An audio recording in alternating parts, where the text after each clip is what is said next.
HOA installed a spy camera over my yard, so I built a 50-foot wall that blocked their view. Part 1. I never imagined my dream home would become a prison under surveillance. I'm Miguel Rivera, a structural engineer and father of two. My wife, Ava, is a pediatrician. Together, we saved for over a decade to build our house from scratch on the edge of Willow Glen, an unincorporated community on the outskirts of San Diego. Quiet, spacious, private. That last one was important. You see, after years of city noise, privacy meant everything to us. Our kids, Elena and Max, loved running barefoot in the yard. Ava liked gardening without an audience, and I just liked peace. That's why we bought the corner lot far from the main road, enclosed by an old oak grove. What we didn't count on was Karen Doherty, president of the Willow Glen Beautification Committee, which, I'd come to learn, was just a fake HOA with printed letterheads and zero legal standing. She lived one street over, close enough to hear our wind chimes, but far enough that we never invited each other to neighborhood barbecues. She had a short blonde bob, a resting smirk, and a clipboard that might as well have been surgically attached to her wrist. At first, it was little things, a note tucked in our mailbox. We ask residents to avoid lawn art that clashes with the neighborhood's natural tones. A flyer taped to our front door. Consider replacing your mailbox with a more uniform model. Then came the bold one. Please relocate your trampoline. It is visible from the street and reduces aesthetic continuity. I laughed. I mean, really laughed. I'd built that trampoline platform myself, reinforced it with foam edges, even installed a net so Max wouldn't fall off. Karen didn't care. She cared about views, but nothing prepared us for what happened on that rainy Wednesday afternoon. I was home early from a job site, working on permits in my backyard office shed, when I heard a soft click, a mechanical noise. At first, I thought it was a bird landing on the fence, but then it repeated, click, click. I stepped out, looked up, and froze. A brand new bullet security camera, mounted on a 12-foot pole that had been erected on the far edge of Karen's property. It was angled directly at our backyard, not just a corner view, a full 130-degree sweep. I could see it slowly panning across our swing set, Ava's flower beds, and worst of all, the outdoor shower we just installed behind the tool shed. My stomach turned. I marched to the edge of my yard and yelled across the brush, "Karen, you serious right now?" She stepped onto her patio, as if waiting for this. "It's for safety," she called back. "We've had suspicious activity lately. Your yard borders our community trail." "This isn't a community trail. It's our land." "You're filming our private property. I'm within my rights," she said, that smirk crawling across her face. "I've filed the proper forms. I knew better. I was a permitting expert. No one files a form to aim surveillance at someone's private yard." I clenched my fists. "Take it down. Karen." She turned and walked back inside. I tried everything. First, I filed a formal complaint with the county, but Willow Glen was unincorporated, no local HOA oversight, no zoning board with teeth. The sheriff's office said, "Unless it records through your windows, there's no privacy violation." I posted on the community board, Karen replied with passive-aggressive flair. "Some residents value security. It's unfortunate that others prioritize trampolines over safety." I asked a lawyer friend. Technically, he said, if it doesn't record audio and it's not peeking through windows, she's in a gray zone. But morally, that's straight-up surveillance harassment. Morally, right. Like that mattered to Karen. We covered the outdoor shower. Ava stopped gardening. The kids wouldn't go outside anymore without asking, "Is the camera on Max?"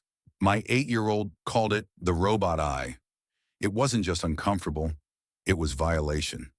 I walked my boundary line that night, flashlight in hand, measuring tape in pocket, and I made a decision. I wouldn't take her to court. That would take months. I wouldn't send her threats. She'd love to play the victim. No, if she wanted to look, I'd give her something to look at, or rather something she'd never see through. Part 2.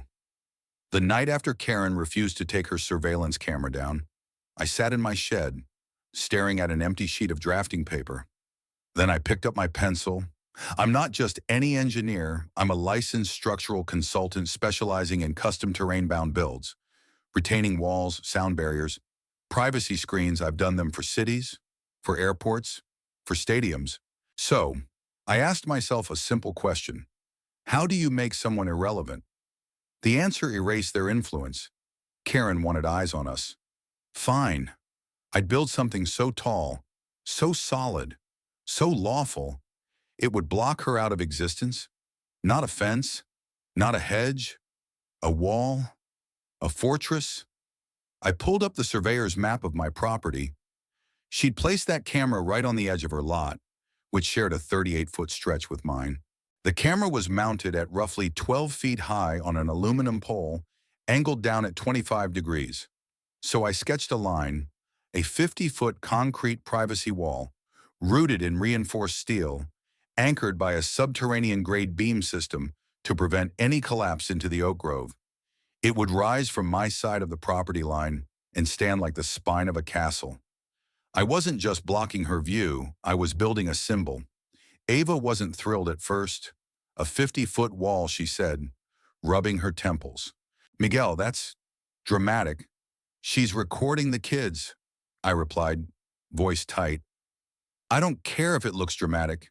She crossed a line. And I build lines for a living. Ava paused.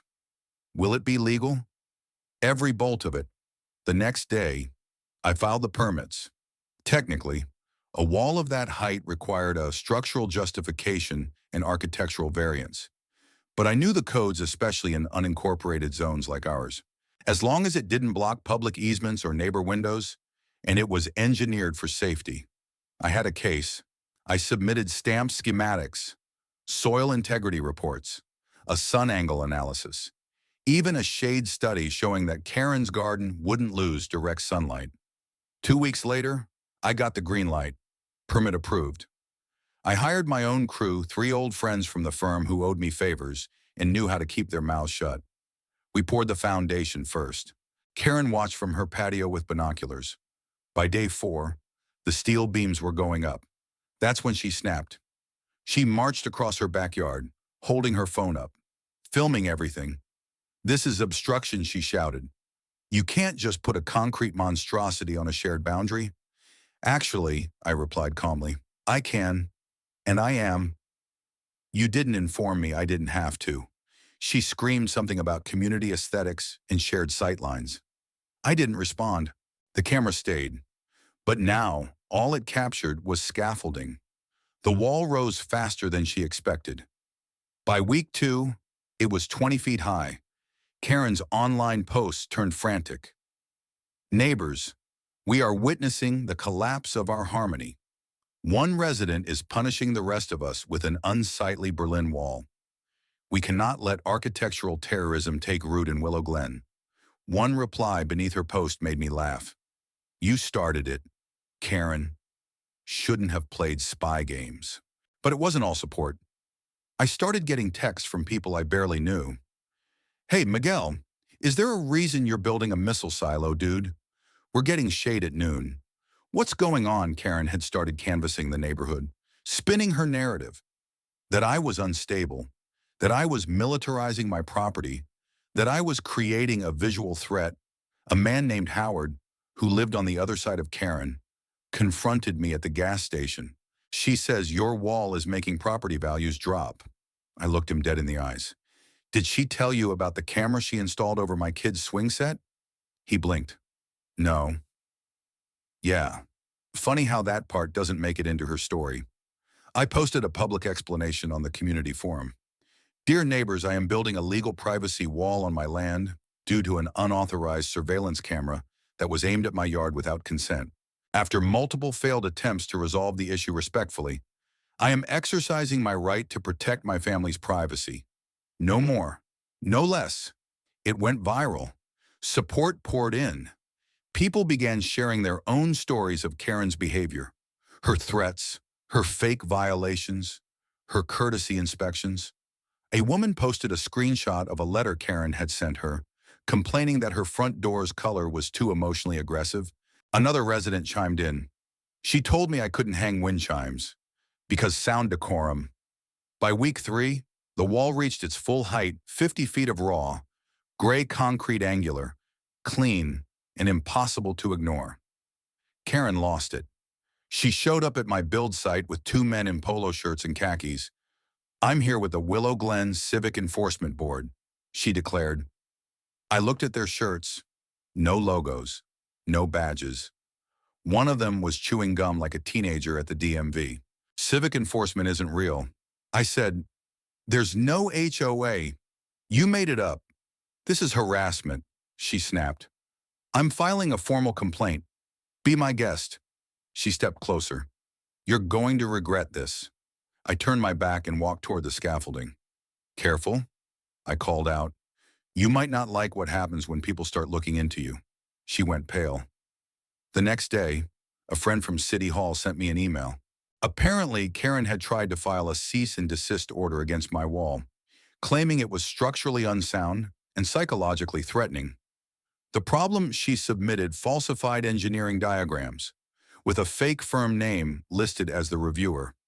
Unfortunately for her, the firm she chose, Bradshaw Engineering, was real, and my friend, Marcus Bradshaw, was the owner. He called me the next morning. "Hey, Miguel," he said, chuckling. "Did you know some lady just submitted a forged report in my name? With my license number." My heart rate spiked. "But yeah, I've already sent it to the DA. It's a felony." Karen had gone too far. This wasn't surveillance anymore. This was fraud. Part 3. The morning after Marcus Bradshaw reported Karen's forged engineering document, I knew the wall had become more than just a barrier, it had become evidence. By noon, 2 plainclothes officers from the County Fraud Division knocked on Karen's door. I watched from my kitchen window as she answered, still in her tennis visor and robe, blinking in the sunlight like a startled raccoon. They weren't there long. 20 minutes later, they walked out with a manila folder in her laptop. Karen tried to act casual, but her hands trembled as she shut the door. "I got a call that afternoon from Detective Lorne. We've opened an investigation," he said. The falsified report contained a fake PE license number and forged signatures. "That's enough to charge her with filing fraudulent construction objections under penalty of perjury." "She did it to stop my wall," I said. He paused. "Which, by the way, we've seen. That thing is impressive." I allowed myself a small smile. "Thanks. It's legal." "Oh, we checked. Thoroughly. You left no room for doubt."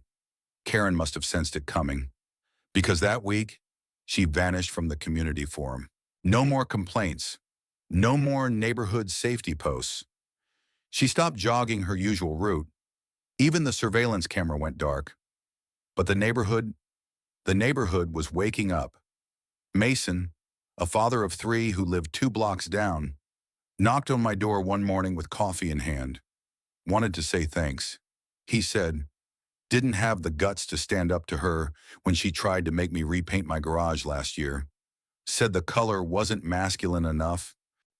He looked up at the wall and grinned. "But you built a freaking monument to saying no." Later that day, a group of high schoolers from the local art program left a message on my voicemail. "Can we paint a mural on the side of the wall facing the trail?" Something about community power, I called them back. Make it beautiful. By the end of the month, a full investigation into Karen's Willow Glen Civic Enforcement Board was underway. Turns out she'd issued over 30 fake violations over the last 3 years. All documented, all made to look official, complete, with signatures from fake board members, aliases she made up, and bylaws that were cobbled together from old HOA PDFs she found online.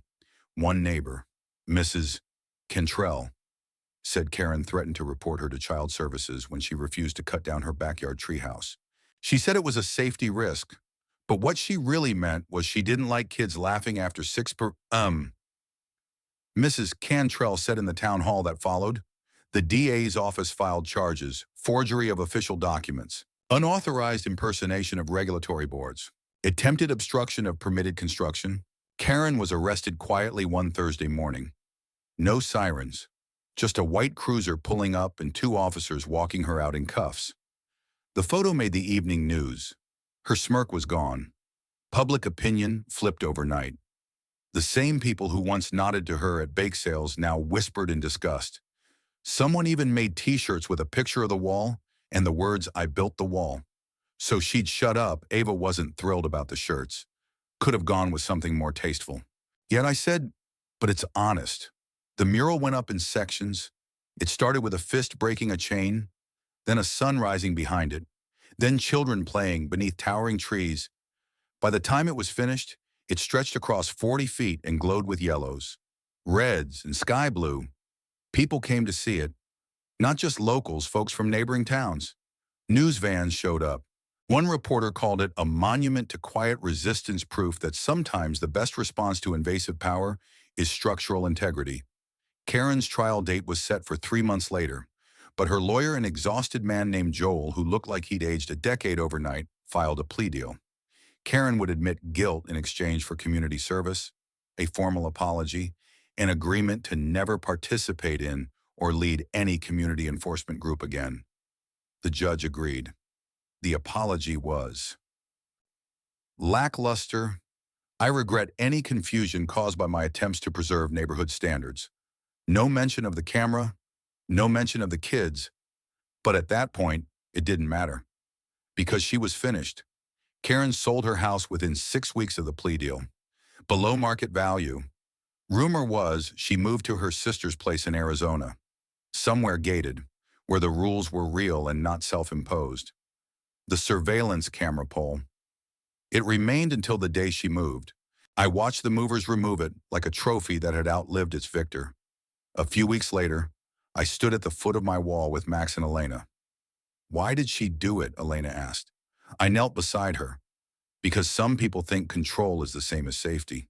Max squinted at the mural. "You're not gonna take it down." "Right," I smiled. "No, buddy, this wall stays." That evening, Ava joined me in the backyard. She rested her head on my shoulder. "You really built a fortress," she said. "Not just for us," I replied. "For everyone she tried to silence." She looked up at me, eyes soft. "I'm proud of you." And for the first time in a year, I felt peace, not silence, not compliance. Peace. Part 4. The funny thing about building a wall to shut someone out is what it lets in. Before Karen, Willow Glen was a community of closed doors, manicured silence, and polite tension. Neighbors nodded but rarely spoke. Everyone kept to themselves, afraid to violate some unspoken aesthetic code. For years, that worked in Karen's favor. People were too tired, too busy, or too afraid to push back. That changed the moment the wall rose. It became more than concrete. It became a signal that said, you don't have to keep your head down anymore. The weekend after Karen moved, we held a block party. It started small, just Mason's family, the Gutierrez twins, and a few kids riding scooters along the cul-de-sac. Then Priya brought over samosas. Then Mrs. Cantrell brought her folding chairs. Before long, the whole street smelled like barbecue, fresh paint, and something deeper relief. We didn't talk about Karen much, not directly, but the laughter, the music, and the way people stood taller, that was her absence speaking louder than her clipboard ever did. At sunset, we gathered in front of the mural on my wall. The kids had added a final touch, a silhouette of a family standing behind the wall, arms raised, looking toward the painted sky. Someone had stenciled a quote beneath it, "Privacy is freedom in disguise." The next morning, I got an email from someone named Regina Fox, a columnist for the San Diego Observer. She'd heard about the wall, the mural, the trial. She wanted to write a full-length feature. "Your story's making the rounds," she wrote. "People are calling it the backyard revolution. Mind if I stop by for an interview?" I said yes. Not for the attention, but because I realized the story wasn't just mine anymore. Regina arrived with a notebook, a DSLR camera, and a voice recorder. She spent hours walking the yard, talking to Ava, interviewing neighbors, and photographing the wall from every angle. You know, she said, it's rare we see retaliation this creative. Most people argue, you engineered a statement. I laughed. That's all engineers do. Solve problems other people ignore. The article dropped 2 weeks later. Title, The Man Who Built a Wall and Tore Down a Lie. It went viral, not just locally, nationally. HOA watchdog forums, architecture blogs, even civil rights groups reposted it. People messaged me from Florida, Michigan, and Oregon. Some thanked me. Some asked for advice. Some shared horror stories about HOAs threatening them over planters, mobility ramps, or porch swings. I started replying to them, one by one, and I began to understand something. This wall didn't just stop one camera. It shined a light on the shadows that allowed it. The County Planning Committee reached out next. They invited me to join a volunteer advisory board for unincorporated residential zones. Basically, help write a new framework to protect residents from fake HOAs, rogue neighborhood enforcers, and false authority structures. I was skeptical. You really want a guy who built a 50-foot wall to sit on a planning board? The director smiled. You're exactly who we want. Someone who knows how to build, but more importantly, knows why. Meanwhile, Willow Glen transformed. With Karen gone, the fake HOA dissolved. The phony bylaws vanished. Her surveillance cameras were removed. The whole idea of a beautification council became a punchline. In its place, residents formed something new. The Willow Glen Commons, a real legal neighborhood group with open leadership, monthly forums, and no authority to fine. The first community vote, a resolution no structure, organization, or individual shall monitor, record, or enforce community standards without transparency, legal basis, and consent. Unanimous approval. Ava started spending more time in the garden again. She built a raised bed by the shed, full of heirloom tomatoes and basil. She played music out loud again, something she hadn't done since Karen's notes about noise decorum. Max and Elena resumed playing soccer in the yard without glancing up at the fence line. And I found myself doing something unexpected. I rested, but not for long. The wall had turned me into something more than a builder. It had turned me into a voice. A week after the article published, I was invited to speak at a civil liberties conference in Sacramento. The panel was called Property, Privacy, and Power When Home Isn't Safe Anymore. I spoke alongside a housing rights attorney, a disability advocate, and a man who'd been evicted for installing a wheelchair ramp in a historically uniform neighborhood. I told my story, I showed the photos, and when I finished, the moderator asked, if you could go back, would you have handled it differently? I looked out across the room at students, lawyers, city officials, and said no, because for people like Karen, silence is a green light. I didn't build the wall to hide behind. I built it to be seen. After that, the invitations kept coming. Podcasts, web panels, HOA reform groups, local councils. I kept showing up, kept speaking. And every time, I ended with the same thought: you shouldn't need a license or a lawsuit to be left alone in your own backyard. One night, Max came into my office while I was replying to another request for a Zoom talk. He leaned on my shoulder. Are you famous now? I laughed. No, buddy, just really annoyed and good with concrete. He grinned. Can we build a treehouse next? I paused. Sure, but maybe keep it under 50 feet. Yeah, that weekend. We started on the treehouse. Not a fortress, not a statement, just something fun. And as Max and I worked, neighbors walked by, waved, smiled, not because they feared me, not because they pitied me, but because somehow, through steel and sweat and stubbornness, we changed something. Not just a rule, a culture.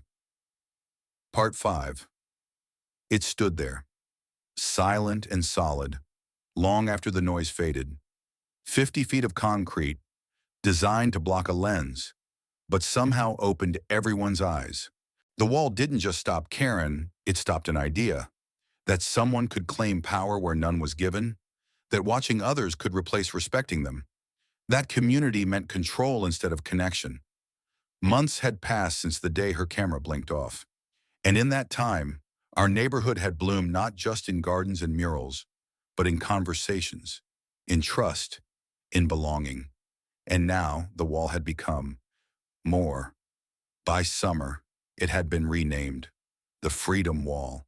It started as a joke in the community forum. Someone photoshopped a banner over the mural that read, "No HOA can see through this." But then someone else said, we should make it real. We held a vote during a commons meeting. The motion passed 63-2, the two dissenters. Well, let's just say they were still mad. The HOA pool never got approved. A bronze plaque was added at the base. This wall was built to block surveillance. It ended up building community.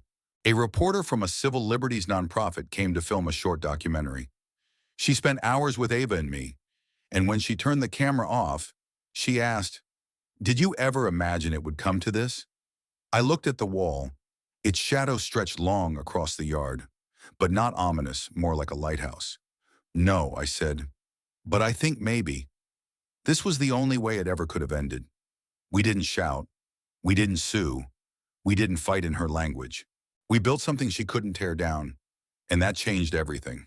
Karen's name rarely came up anymore. She moved to a gated community in Scottsdale, according to someone's cousin who ran a moving company, the kind of place with strict uniformity, approved patio furniture, and a real HOA with real bylaws. She was never charged with more than forgery, but her reputation didn't follow her. She was forgotten here, and in a way, that was the best justice of all. The treehouse Max and I built turned out better than I expected. We used reclaimed wood from an old barn outside Escondido. It sat just above the midline of the Freedom Wall, not to spy, but to gaze. The view looked away from Karen's old house and toward the hills beyond. We painted the treehouse door sky blue. On the inside, Max drew a crayon poster, "No Karens allowed unless they're nice." One evening, I stood outside watching the kids play. Ava came out, drying her hands on a dish towel, and leaned against the porch railing. "You did good," she said. "We all did." I replied, "I just poured the concrete." She smiled.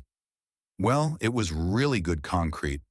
That night, I got one last letter, mailed to my P.O. box. No return address. It wasn't angry or spiteful. It read, "I see now what I didn't then. I watch people because I didn't know how to be part of them. You taught me something I should have learned long ago. Privacy isn't isolation, it's dignity. You built a wall, but you built something beautiful on the other side of it." I folded the letter and tucked it into the back of my sketchbook, the same one I'd used to design the wall. I didn't know if it was from Karen. Didn't matter, because what stood in our yard wasn't just stone and steel anymore. It was a reminder that justice doesn't always come in courtrooms. Sometimes it comes in foundations. Sometimes it comes when a family draws a line in concrete and says, "You do not get to invade our peace." Now, when people pass by and see the Freedom Wall, they don't ask what it blocked. They ask what it made possible. And I tell them, it didn't just shut out the camera, it let us live again. The end.